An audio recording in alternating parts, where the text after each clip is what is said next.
Record News Rural. Oferecimento. Bradesco, se tem na sua fazenda, tem no app e-Agro.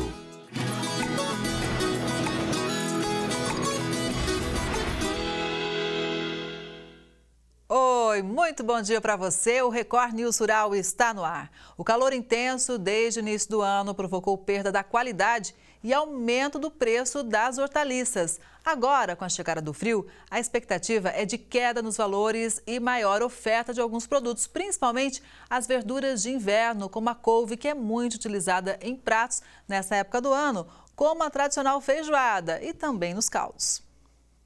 A alface ocupa a maior parte dos 5 hectares desta fazenda na cidade de Barrinha.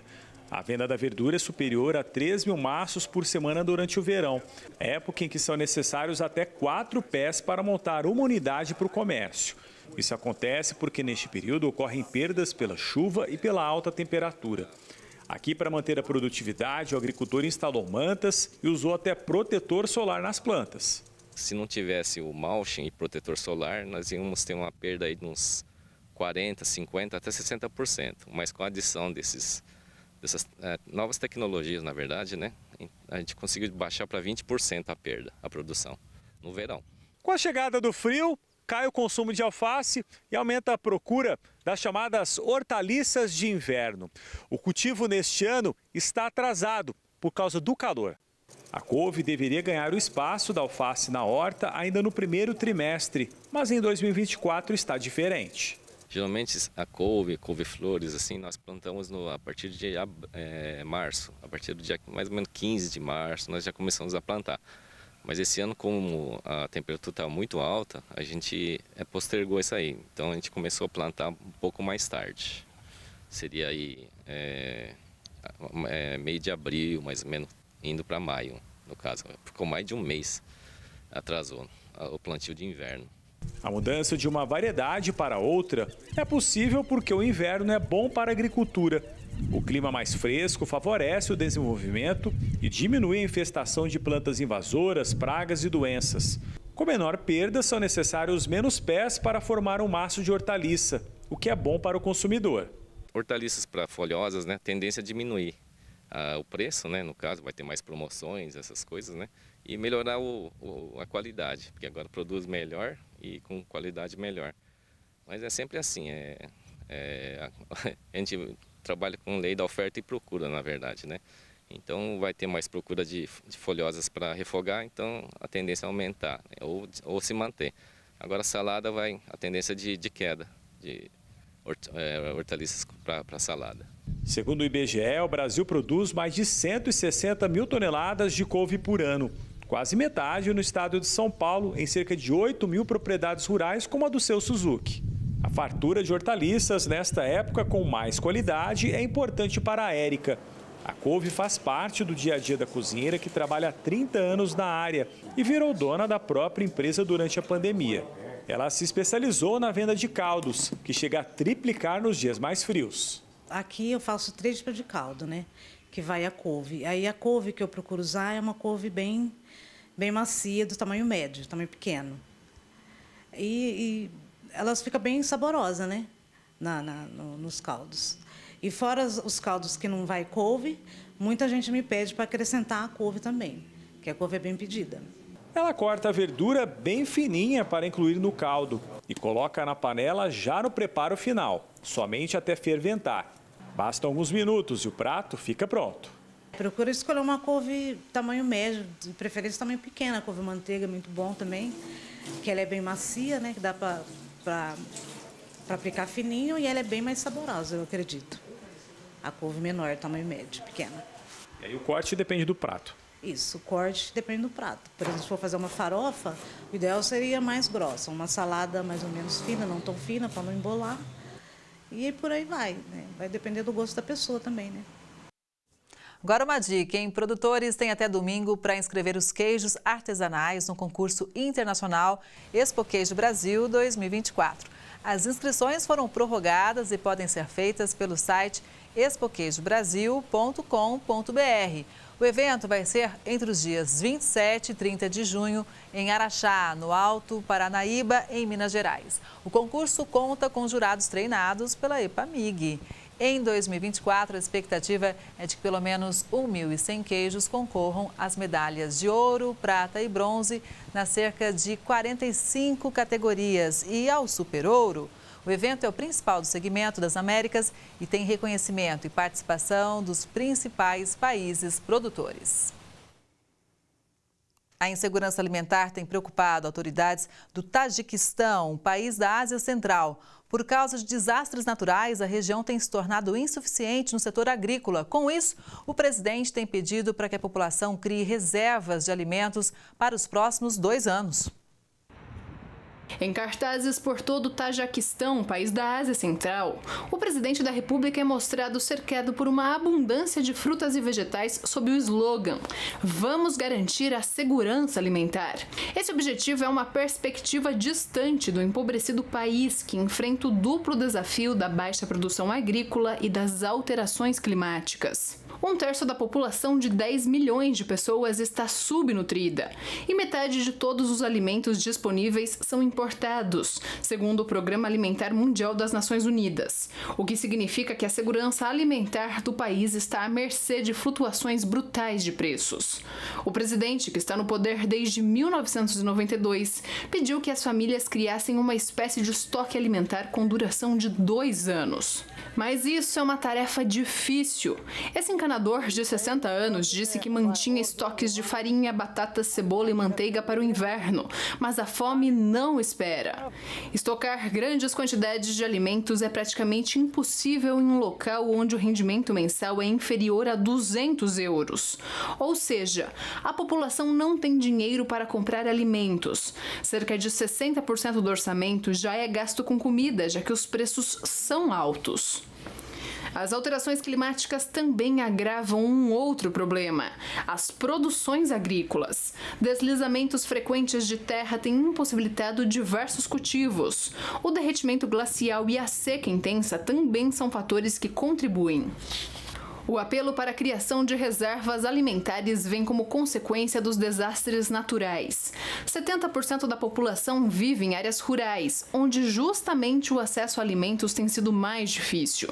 Até mesmo por conta disso, o próprio Estado tem feito armazenamento de emergência em locais secretos por todo o país. Para complicar o problema, o setor agrícola tem se tornado ineficiente. 60% da população depende de alguma atividade agrícola para a própria renda, segundo dados das organizações internacionais. Para o presidente, os agricultores precisam recuperar a terra e produzir o máximo possível para salvar a nação. O preço da batata valorizou até 41% no atacado de São Paulo. Entenda agora o porquê. Informações divulgadas pela equipe do Hortifruti CPEA mostram que o preço da batata tipo Ágata no atacado de São Paulo fechou em R$ 210 a saca de 25 quilos no último dia do mês de maio, subindo 41% em relação ao período anterior. No Rio de Janeiro e em Belo Horizonte, Minas Gerais, as altas foram de respectivos 35% e 34%, com as médias passando para R$ 213 e R$ 193 a saca. Segundo os pesquisadores, a valorização é atribuída às chuvas ocorridas nos últimos dias, o que atrapalhou a colheita nas regiões produtoras do Paraná, que atualmente colhem a temporada das secas, e também nas praças de Guarapuava e no sul de Minas, que já estão no fim da temporada das águas. Para os próximos dias, a oferta deve aumentar, já que não é esperado volume significativo de chuva em nenhuma das regiões. Já pensou aproveitar ao máximo a plantação, evitando desperdícios? Bom, né? Um produtor de mandioca em Uberaba, Minas Gerais, usa as folhas da mandioca que seriam descartadas para alimentar o gado. A repórter Gabriela Francis foi ver de perto como funciona e traz as informações para a gente. Da raiz até as folhas da mandioca. Na Fazenda Foscarini não há espaço para desperdício. Nós percorremos cerca de 30 quilômetros de Uberaba até a plantação. O manejo é feito pelo produtor rural Dorvalino, que mistura nutrição, cuidado com o meio ambiente, alívio para o bolso e, claro, sabor para agradar o paladar dos animais. Esse aproveitamento aí, ele é muito bom porque é um custo zero, porque pode a natureza aproveitar melhor, mas eu como aproveito o custo. Então essas ramas de mandioca, elas me ajudam muito bem no trato do gado. Aí eu misturo rama de mandioca, proteinado e ração. Aí depois terminando esse trabalho da mistura, nós vamos para o coxo. Aí o coxo, o gado, o paladar da mandioca, ele é muito bom. A ideia de usar as ramas da mandioca para a alimentação do gado surgiu durante a observação da própria colheita. O proprietário da fazenda entendeu que todo aquele alimento que era descartado poderia ter um outro fim. Eu mesmo que imaginei, eu comprei essa máquina, mas não para isso. Eu comprei essa máquina para ela, você carrega o silo no monte, usa só uma pessoa, lá no trato do gado com silo de milho. Agora aqui no trabalho diário de moer as ramas, precisa mais pessoas, porque é muito cansativo e pesado. Isso aqui nós estamos perdendo. Nós sabíamos que era um aproveitamento, só que nós estávamos perdendo, era muita coisa na roça. Um alimento de fácil adaptação que é cultivado em todas as regiões do Brasil. Em termos de rentabilidade, é interessante porque nós temos mais de 2 milhões de hectares produzidos no Brasil de mandioca, né? Sendo que eu tenho aí, por hectare, 13 toneladas de matéria subterrânea e 12 toneladas da parte aérea. Então isso é um bom rendimento, quase que é um equilíbrio entre uma planta, a parte aérea com a parte subterrânea, que é um produto que está disponível e muita gente jogava fora, desperdiçava. Da mandioca, eu estou com 3 produtos se a gente observar aqui na área, né? Eu tenho, né, a rama, que vai ser utilizada para a alimentação humana, a parte das manivas, que é a parte de caule, que pode ser reutilizada para o plantio ou incorporação no solo, como é realizada aqui na propriedade. E a parte foliar, que é a parte mais interessante para a alimentação animal, porque alto teor de fibra, mais de 25% de fibra, bom teor de matéria seca, né? Ela tem a mandioca, dessa posição que vocês estão vendo, ela cortada, ela tem o mesmo teor de umidade que um pasto, 25% de matéria seca. Tem em torno de 16% até 20% de proteína bruta, tem altos níveis de cálcio, bons níveis de ferro. Então, ou seja, em termos de sustentabilidade, eu estou pegando um alimento e dando 3 funções para ele. Hoje, o resultado de uma colheita é capaz de alimentar 150 bovinos dessa fazenda. A leguminosa pode ser consumida fresca, em forma de feno ou de silagem. A mandioca é muito bom porque você aproveita e hoje fazendo um custo, hoje eu vou colher nessa área aqui 5.000 quilos para mais de rama de mandioca. Vamos fazer um custo de R$200, é muito dinheiro. Mas se engana quem pensa que por ser um aproveitamento, o trabalho é fácil. O início do trabalho aqui na fazenda é 4 horas da manhã para pegar as partes mais frescas do dia. E a mandioca sair com qualidade. E aí depois vão tomar café, volta aqui fazer esses trabalhos de aproveitamento. Esse foco aqui ele deve ter já mais de 5 anos, mas eu mexo com mandioca há mais de 15 anos. Então, aí eu vi essas perdas, eu tentei de várias formas de aproveitar isso aí. Só que o braçal era muito difícil. Com essa máquina moderna, essa me ajuda muito, porque ela tritura, ela moe, ela mistura e distribui no coxo. Depois de todo o processo feito, a quantidade exata de alimento é colocada em cada um desses coxos para que os bovinos possam se alimentar. E pelo visto, a refeição foi aprovada.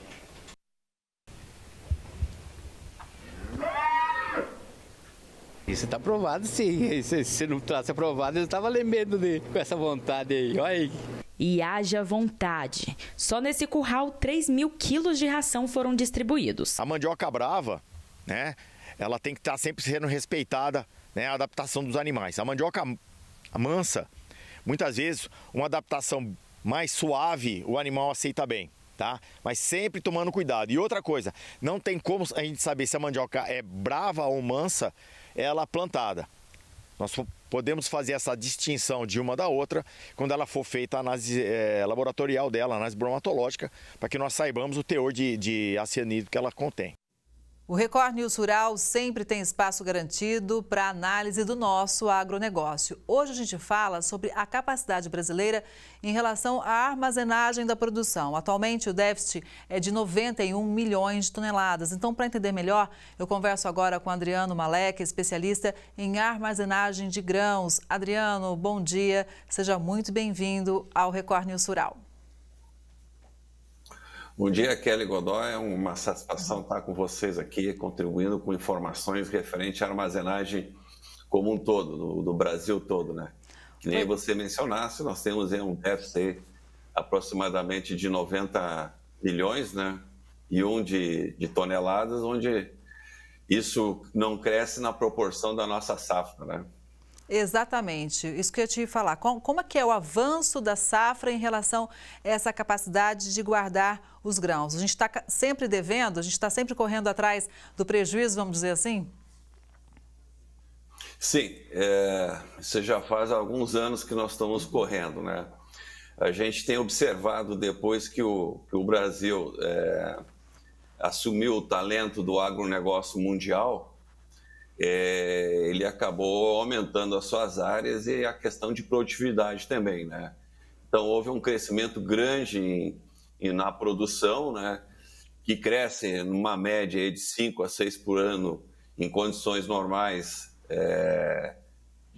digo assim, que não ocorrendo nem seca, nem excesso de chuva, enquanto a capacidade armazenadora, ela cresce em média de 2 a 3% ao ano. Certo? Então, isso com o passar e com o acúmulo dos anos, isso vai criando um resíduo, né? Um retroativo e vai formando um déficit. Né? Hoje, o nosso déficit, trabalhando assim numa conta de mais e menos, né? No que a gente tem disponível pela Conab, registrado, e pela produção estimada, né? A gente tem aí praticamente 91 milhões. Isso não é uma capacidade boa, né? Porque se a gente considerar, a gente viajando pelo Mato Grosso, a gente observa muito armazenagem céu aberto, ainda mais na safra do milho. E isso interfere bastante na capacidade de negociação do produtor, que muitas vezes ele se obriga a comercializar o grão dele sem ter a armazenagem. Os preços mais daquela linha e oferta com preços mais baixos, né? Então isso é um trabalho, isso é uma atividade que a gente precisa fazer e que a gente vai precisar do governo federal para investir cada vez mais na armazenagem, porque a armazenagem é um ponto estratégico dentro do agronegócio, né? Porque a gente não só vê a armazenagem a nível de propriedade, mas, né, Kelly? Pois é, Adriano, é justamente essa pergunta que eu ia te fazer agora. O que o Brasil precisa fazer de forma concreta para mudar essa realidade? Bem, como eu falei, a armazenagem ela é um item estratégico, logístico, né? Então, o que a gente precisa, o que o Brasil precisa realizar? É um investimento, né, de linhas de crédito, onde possibilita o produtor a investir em unidades na propriedade rural, né?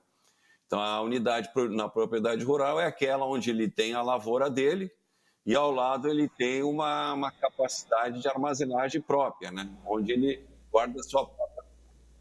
Então, parte da safra ele armazena e outra parte, um percentual, ele acaba comercializando já na época da colheita ou até com antecedência para que cubra os seus custos, né?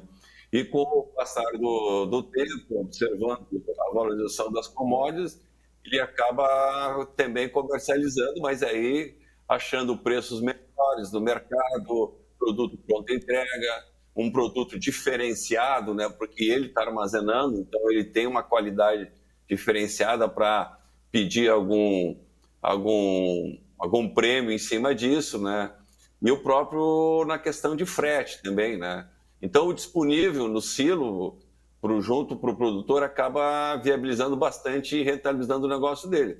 Agora, claro, são investimentos caros, né? São investimentos, assim, de valores elevados, né? Que aí precisam de projetos, programas do governo federal, que já tem aí em andamento, né? Finame Agrícola, PCA e assim por diante. Ou seja, precisamos de mais dinheiro para armazenagem de grãos. Hoje, a capacidade de armazenagem, quem lidera é o Mato Grosso, que você já citou. Vamos dar um panorama dos estados. Sim, o líder hoje em capacidade de armazenagem né, é Mato Grosso, tá, com em torno de 49 milhões, né, seguido aí pelo Rio Grande do Sul, com 32, Paraná 31 e Goiás com 16. Paraná e Rio Grande do Sul, eles vão meio concorrendo junto, né? Mas como a nossa fronteira agrícola hoje é no Centro-Oeste, os déficits de armazenagem maiores também são no Centro-Oeste, né? Então, o Mato Grosso, como vai crescendo, hoje já estamos lá no Mato Grosso com fronteira com o Pará, né? Abrindo áreas e tudo mais, então acaba o quê? Necessitando armazenagem, né? A rede do Rio Grande do Sul, de armazenagem, a rede do Paraná já é uma rede bem satisfatória. A gente olha assim, o déficit de armazenagem é menor que em outros estados, né? Se bem que agora, com essa questão da enchente, a gente pode observar bastante situações similares aí de silos que foram rompidos, armazéns que acabaram rompendo as paredes devido a essa enchente, né? E isso, com certeza, também vai afetar um pouco na capacidade disponível, né, para a próxima safra, certo? E também na estimativa de produção do Brasil também para essa próxima safra, né, Kelly? Só para a gente entender, então, já que você citou a situação do Rio Grande do Sul, era um ponto que eu justamente gostaria de tocar com você. A gente sabe que o grão ele tem uma umidade, e aí o produtor vai lá e faz a secagem do grão. Agora, o que está acontecendo no Rio Grande do Sul é que o produto está encharcado, e isso, inclusive, pode impactar na estrutura do silo? Exatamente. Esse é um detalhe muito delicado, sabe? Porque assim, ó, a gente pega o grão na lavoura, ele vem um grão úmido. Tá? Pode até vir um grão seco, né? Dependendo do momento que você vai fazer a colheita, né? Mas geralmente a gente colhe na faixa de 22, 24, 18% de umidade, né? Dependendo da variedade, né? Milho, soja, trigo, arroz, né? E a gente passa, então, por um processo na unidade armazenadora de limpeza, recepção, classificação e secagem. Essa secagem, a gente faz uma secagem onde a gente traz para um padrão comercial de 14% e a gente armazena dentro dos silos, certo? E aí a gente tem um processo de conservação, um processo de monitoramento através de termometria, através de ferramentas que nem aeração, exaustão em silos, tudo isso a gente vai conservando o grão lá para achar o melhor momento de comercializar. Essa umidade de 14% é uma umidade do grão, uma umidade que está interna nele. Quando ele sofre essas questões do encharcamento, a gente chama de encharcamento, né? Ele acaba o quê? Criando um inchaço, ele acaba inchando, ele acaba aumentando o tamanho dele. Ou seja, isso aí acaba prejudicando a estrutura onde ele está armazenado, certo? Então, os silos, eles são dimensionados para o quê? Para receber um grão seco, com 14%, com 13% ou 12% de umidade, certo? Então, tem todo um projeto estrutural em cima dessa conta, né? Desse modelo de grãos, né? Quando ele sofre um encharcamento, ele acaba inchando e acaba criando uma pressão e, consequentemente, rompendo ele. Então, ele acaba rompendo o silo. A gente tem visto muito aqui no Rio Grande do Sul silos que foram rompidos e caíram. Houve um colapso estrutural. Armazéns também com um colapso estrutural nas paredes deles, devido ao quê? Devido a esse inchaço, né? E o que eu chamo mais atenção, que é uma coisa assim, extremamente importante, Kelly, é como resolver esse assunto, como resolver a remoção desse grão. Porque nós estamos falando com estruturas, né? E aquilo ali criou-se o quê? Criou-se um bloco. Então, a forma de remoção, ela tem que ser bastante criteriosa. A gente está recomendando o pessoal falar com os fabricantes de silos que conseguem estimar o cálculo, como vai fazer essa remoção, porque alguns romperam e outros acabaram só inchando o silo, só deformando. Então, e o produto que está lá dentro é um produto que está praticamente encrostado. e não tem como tirar de lá assim de uma forma natural, que seria um registro escorrendo o produto, né? Então tem que vir um técnico, fazer um laudo, certo? Bastante cuidadoso para fazer essa remoção do grão lá dentro, né? E depois ver se esse ambiente está apto a receber novamente uma safra. Então, o que eu tenho observado é que vários fabricantes de silos estão se propondo, estão se colocando à disposição para realizar esse tipo de trabalho junto aos produtores. Poxa. Isso, com certeza, é um grande prejuízo, Kelly, ao nosso produtor, porque, que nem a gente fala, no contexto geral da armazenagem no Rio Grande do Sul, tem um percentual que a própria Conab deve estar levantando, né? Agora, se tu pensar que um produtor, armazenador, perdeu 2 silos, 3 silos dele, onde estava toda a safra dele, e muitas vezes o produtor não tem o seguro de armazenagem, isso acaba sendo um prejuízo bastante elevado para o produtor, viu, Kelly? Nossa, é mais um ponto de prejuízo importante, né? E por isso que essa análise aqui é fundamental para a gente realmente ter uma dimensão dessa tragédia no Rio Grande do Sul. E pelo que você está dizendo, Adriano, o Estado deve ser muito impactado nessa capacidade de armazenagem de 32 milhões de toneladas. Com certeza. Deve ter um percentual de perda de capacidade. E a gente, aliado a essa perda de capacidade de guarda do produto, né, a gente observou várias lavouras extremamente exterminadas pela água, assim, praticamente varreu toda a lavoura.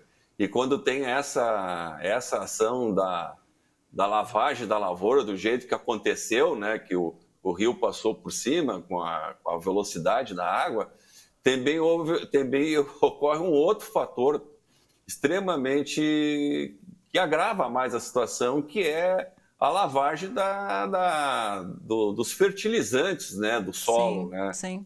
Ele acaba tirando o percentual de calcário, potássio, que o produtor e o agricultor ele vem, com o decorrer dos anos, sempre repondo, né? Vai repondo, então praticamente agora em algumas situações, ele vai ter que começar do zero também. Então, é um outro custo que ele vai ter. Não só na questão da perda da estrutura da armazenagem, mas como também enfraquecimento da terra decorrente dessa lavagem que aconteceu, Kelly. São muitos desafios e eu te pergunto, para a gente fechar aqui a nossa análise, sobre aqueles silos móveis, né, que alguns produtores têm só no momento de necessidade. Seria uma estratégia, seria viável para esse momento, não só para o Rio Grande do Sul, mas talvez para sanar esse déficit? Sim, a gente chama, Kelly, isso os silo-bolsa, né, que são aquelas trincheiras plásticas que a gente olha muito por aí, né? Realmente é uma armazenagem emergencial muito utilizada, certo? É uma armazenagem que teve origem na Argentina e aí com o tempo houve uma migração para o Brasil e ela é muito usual na região centro-oeste, na região do Mato Piba. O pessoal armazena bastante em silos-bolsa. É praticamente uma armazenagem que a gente usa de forma temporária, certo? É a última parte da lavoura, da colheita que a gente recebe e armazena em silo-bolsas, e é a primeira a gente a realizar a expedição, né? Mas com certeza, uma alternativa muito boa, certo? E, de certa forma, segura para esse momento aí de necessidade de déficit de armazenagem. E ele é muito utilizado mesmo. Não só o silo-bolsa, mas também essa questão de a gente viaja ali pelo Mato Grosso e observa bastante armazenagem céu aberto, Kelly.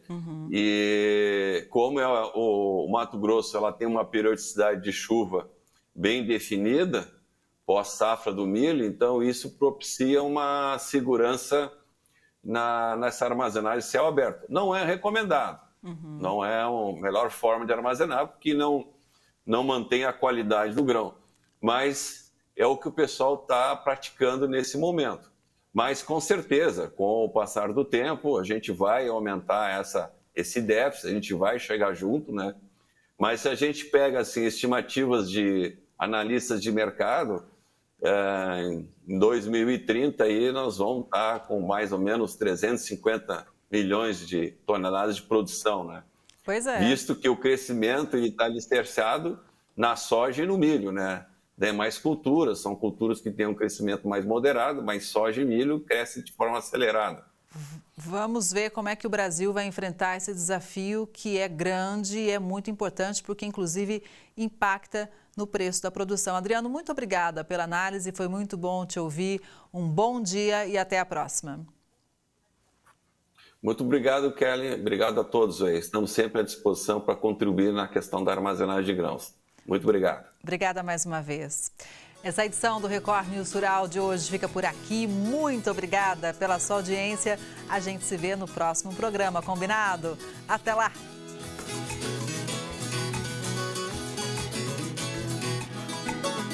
Record News Rural. Oferecimento. Bradesco, se tem na sua fazenda, tem no app e Agro.